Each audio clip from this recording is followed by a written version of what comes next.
Alpena High School hosted a three-team girls soccer tournament Saturday afternoon. In Game 1, the Wildcats met the Braves of Tawas. And in somewhat frosty conditions, the Wildcats and Braves squared off against each other. And the Wildcats would strike early and often in the first half, already up 1-0. Alpena's Emma Kelly is on the attack. She'll send one into the box where it's one touch by Chloe Ferguson. She strikes this one home just inside the post, and the Wildcats are up 2-0. That would be your score at half. In the second half, Alpena would strike again. The Wildcats showing excellent poise under pressure when this touch pass by Courtney Jones finds the right foot of Molly Gerard. She rips one headed to the top of the net. It can't be handled by the netminder. It finds the back of the net for Alpena. 3-0 Wildcats. Then late in the second half, the Wildcats would add one more for good measure. This through ball is off the left foot of Isabel O'Neill, and she does not miss. She goes top shelf where Mama hides the cookie jar. Alpena knocks off Tawas by the score of 4-1. Unfortunately for Alpena, they would finish the afternoon 1-1 after falling to Father Gabriel Richard in Game 2. After winning their first game of the afternoon, the Lady Owls of OSCODA took on Shrine High School in Game 2. Unfortunately for the Owls, this one was all Shrine. Already up 1-0 when Haley Robinson turns on the afterburner. She goes a dipsy-do around a few defenders, and she sends a shot on net. It's initially stopped, but there's Teresa Lowry, and she cleans up the garbage. She stuffs it home, and it's 2-0 Shrine.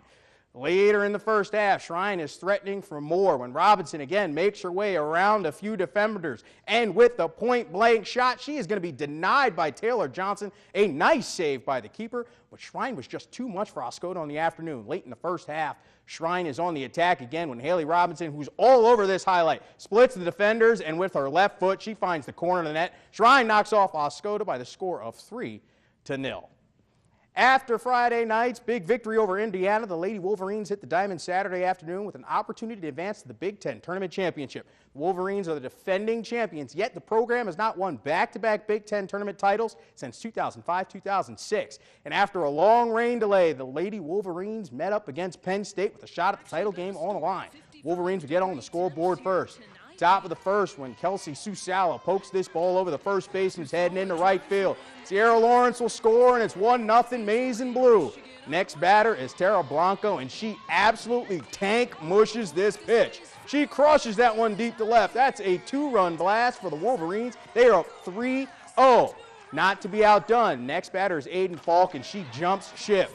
That's back-to-back Jimmy Jacks for the Wolverines. They put up a 4 spot in the first inning. Bottom of the sixth, and it's 5-1 game when Sierra Lawrence tacks on a little insurance. This ball is smoked up the middle into center. That'll plate another run. Michigan knocks off Penn State 6-1. They would face Minnesota in the championship game. And in Game 2, the Wolverines would jump on the scoreboard first. Top of the first, Sierra Romero crushes this one to dead central. That's a solo jack, and the Wolverines are up 1-0. Minnesota responds. Bottom half of the inning with the bases loaded, and Megan Betson throws this one away. Mackin would score, and we are all tied at 1. Top of the third, Michigan runners on second and third when Kelly Christner smokes this one in the left. That one is going to be caught on the run by Kayla Wenner, but Sierra Lawrence will tag and score from third, and the Wolverines are back out front 2-1. Back come the Golden Gophers with 2 aboard. Maddie Houlihan, no relations to Patches O'Houlihan, lifts this one to center field. That's plenty deep to score a run, and we are all tied at 2. And that's where we stand right now, as this one is still in progress. Michigan and Minnesota are all tied up at 2.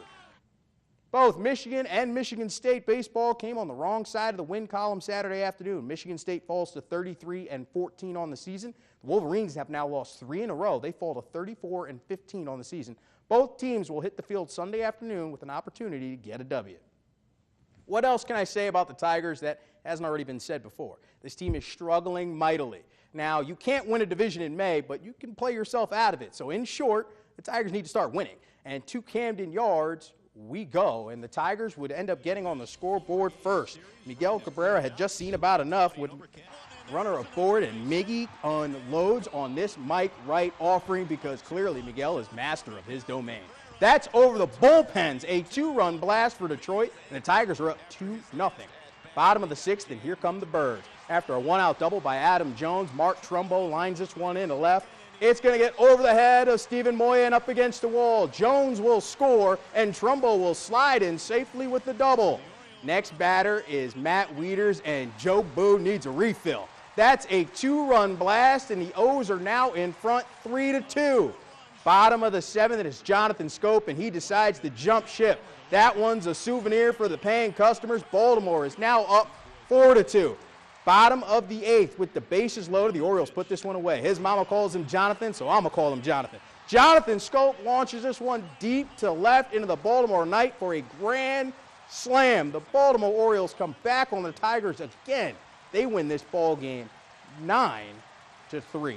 And one final note, Tawas Baseball played a doubleheader this afternoon. Cougar Wallace got the win for the Braves in game number 1, pitching a no-hitter and recording 18 strikeouts. So congratulations to him, because that's a whole lot of punch-outs, and congratulations to the ball team. They ended up losing game 2 to Bay City, but pretty nice moment there for Cougar Wallace. Great performance on the mound. In high school, they play 7 innings, correct? Correct. So 18 strikeouts. He pretty much striked out every batter he basically faced. He punched out. You know what?